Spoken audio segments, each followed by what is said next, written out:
Hello, കുറേ video കണ്ടിട്ട് എനിക്ക് ഇഷ്ടമായിട്ട് ഇത് ഉണ്ടാക്കാമല്ലോ എന്ന് വിചാരിച്ച് ഞാൻ ഉണ്ടാക്കുന്നതാണ്. ഇതിന് പല വീഡിയോസിലും പല പേരുകളാണ്. സംഭവം അത്രയ്ക്ക് വലിയതൊന്നുമില്ല. 2 ക്യാരറ്റ് എടുക്കുക, അത് അരിഞ്ഞ് പാലും കൂടിയും ചേർത്ത് കുറച്ച് അരയ്ക്കുക.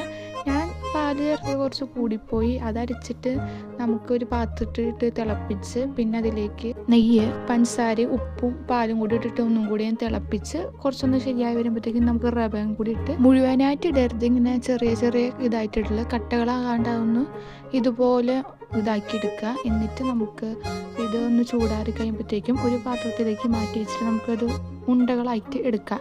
അങ്ങനെ ഓരോ ഉണ്ടകളായിട്ട് എടുത്ത് വെച്ച് ഇതുപോലെ മാറ്റി വെച്ചിട്ട് നമുക്ക് ഇതൊന്ന് ആവി കയറ്റാം. ഒരു പാത്രത്തിൽ ഇതെല്ലാം വെച്ചിട്ട് നമുക്കൊന്ന് ആവി കയറ്റിയാൽ കുറച്ചും കൂടി നല്ലതായിട്ട് തോന്നും. അപ്പോൾ അത് ആവി വെക്കാൻ നേരം നമുക്ക് കുറച്ച് പാലൊക്കെ എടുത്തിട്ട് നമുക്ക് അതിൻ്റെ അകത്തേക്ക് കുറച്ച് കണ്ടൻസ്ഡ് മിൽക്കും ഉപ്പും ഏലക്ക പറഞ്ഞിട്ടാൽ മതി. എൻ്റെ ഏലക്കില്ലാത്തതുകൊണ്ട് ഏലക്കയുടെ പൊടിയാണ് ഇടുന്നത്. അതും കുറച്ച് ഇളക്കിയിട്ട് പിന്നെ നമുക്ക് കോൺഫ്ലവറും കുറച്ച് പാലും കൂടി ഇളക്കി അതും കൂടി അതിനകത്ത് ഒഴിച്ച് അതൊന്ന് കുറുകണ വരെ ഇളക്കുക. കുറുകി വരുമ്പോഴത്തേക്ക് നമുക്കതൊന്ന് പാത്രത്തിലേക്ക് മാറ്റി ആ ക്യാരറ്റിൻ്റെ ഉണ്ട അതിനകത്തേക്ക് ഇടാം. എനിക്ക് ഇത് കുറച്ചും കൂടി തണുപ്പിച്ച് കഴിച്ചിട്ടാണ് കുറച്ചും കൂടി ഇഷ്ടമായത്. ലുക്ക് നോക്കണ്ട, ലുക്കിലല്ലല്ലോ അതെങ്ങനെ ഇരിക്കുന്നത് എന്നതിലല്ലേ കാര്യം. അപ്പോൾ നല്ലതായിരുന്നു. നിങ്ങളെല്ലാവരും ഉണ്ടാക്കി നോക്കാൻ പറ്റുള്ളൂ. ബൈ.